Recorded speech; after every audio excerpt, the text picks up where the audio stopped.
அப்பா இந்த மாதிரி ஒரு ப்ரெஷரைஸ்டான செஞ்சுரியை விராட் கோலியோட ஹிஸ்ட்ரியில் விராட் கோலியே ஃபீல் பண்ணியிருக்க மாட்டார் அப்படிங்கிற மாதிரி தான் இருந்தது இன்னைக்கு கிங் கோலியோட செஞ்சுரி.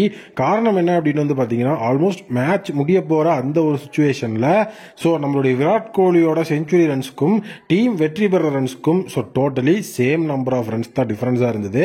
இவர் 85 இருக்கும்போது டீம் வின் பண்ணுறதுக்கு 15 இந்த மாதிரி சுச்சுவேஷன்லேயே போயிட்டு இருந்தது.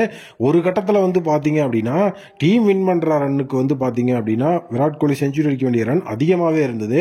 என்ன பண்ண போறாரு கிங் கோலி, இந்த இடத்துல வந்து ஒரு பவுண்டரியை ரீச் பண்ணாதான் ஸோ இவர் செஞ்சுரி அடிக்க முடியும் அப்படிங்கிற சுச்சுவேஷனில் இருந்தப்போ சிங்கிள் எடுத்து ஸோ அக்ஷர் பட்டேல் ஸ்ட்ரைக் கொடுத்துருவாரு.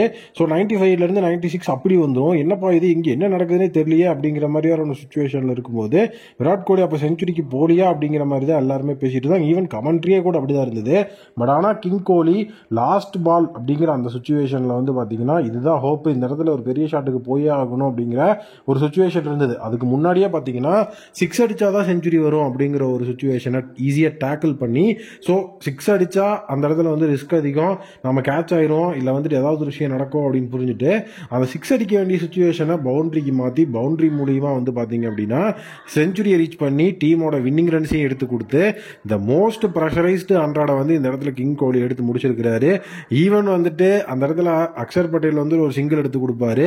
அந்த சிங்கிள் அப்போ ரோஹித் சர்மாலாம் பார்த்தீங்கன்னா என்னடா சிங்கிள் எடுத்துட்டு இருக்கிறீங்க 6 அடி அப்படிங்கிற மாதிரிலாம் சொல்லி ஒரு சும்மா வந்துட்டு ஒரு ஃபன் பேந்தர் அப்படிங்கிறதெல்லாம் போயிட்டு இருக்கும்.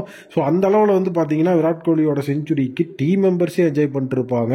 அந்த லெவலுக்கு வந்து பார்த்தீங்க அப்படின்னா இந்த ஒரு செஞ்சுரி ஒரு ஸ்பெஷலான செஞ்சுரியாக தான் இருந்தது. ஏன்னா விராட் கோலி ஃபார்மில் இல்லை, விராட் கோலி ஃபார்மை தேடிட்டு இருக்கிறாரு, விராட் கோலி இதை பண்ணக்கூடாது அதை பண்ணக்கூடாதுன்னு எவ்வளவோ விஷயங்கள் எக்ஸ்பர்ட்ஸ் எல்லாம் பேச ஆரம்பிச்சிட்டாங்க.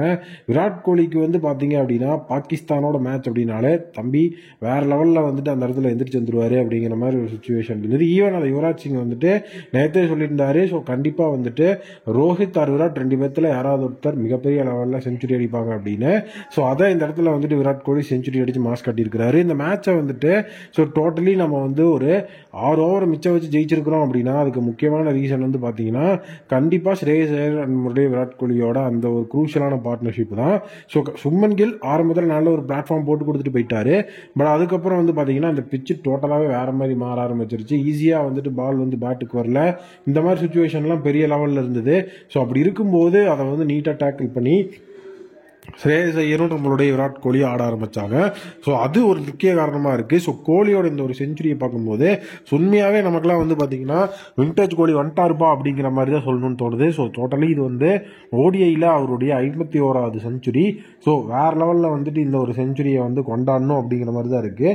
ஸோ இந்த ஒரு செஞ்சுரியோட பாகிஸ்தான் வந்துட்டு அவங்களுடைய சாம்பியன்ஸ் ட்ராஃபி 2025 கனவுலேருந்து வெளியே போயிட்டாங்க. ஸோ அவங்க தான் வந்து பார்த்தீங்க அப்படின்னா டிஃபெண்டிங் சாம்பியன்ஸ். பட் ஆனால் டிஃபெண்டிங் சாம்பியன்ஸ் இல்லாமல் அப்படிதான் இந்த தடவை வந்து சாம்பியன்ஸ் ட்ராஃபி இருக்க போது. ஸோ டோட்டலி வந்துட்டு 2 மேட்ச்சு. ஸோ 2 மேட்சுமே வந்து பார்த்தீங்க அப்படின்னா ஸோ அவங்களோட சைடில் வந்து முடியல. ஸோ அது வந்துட்டு ஒரு பெரிய விஷயமா இருக்குது. ஸோ பாகிஸ்தான் 2 மேட்ச் ஆடி 2மே லாஸ். இப்போ வந்து குரூப் ஏல ஸோ அவங்க தான் வந்து லாஸ்ட்டில் இருக்கிறாங்க. ஸோ இதுக்கப்புறம் அவங்க வந்துட்டு உள்ளுக்குள்ள குவாலிஃபை ஆகுறது அப்படிங்கிறது ரொம்ப கஷ்டமான ஒரு விஷயம் தான். ஸோ விராட் கோலியோட இந்த ஒரு செஞ்சுரியை 1 வேர்டில் டிஸ்கிரைப் பண்ணணும் அப்படின்னா என்ன டிஸ்கிரைப் பண்ணுவீங்க?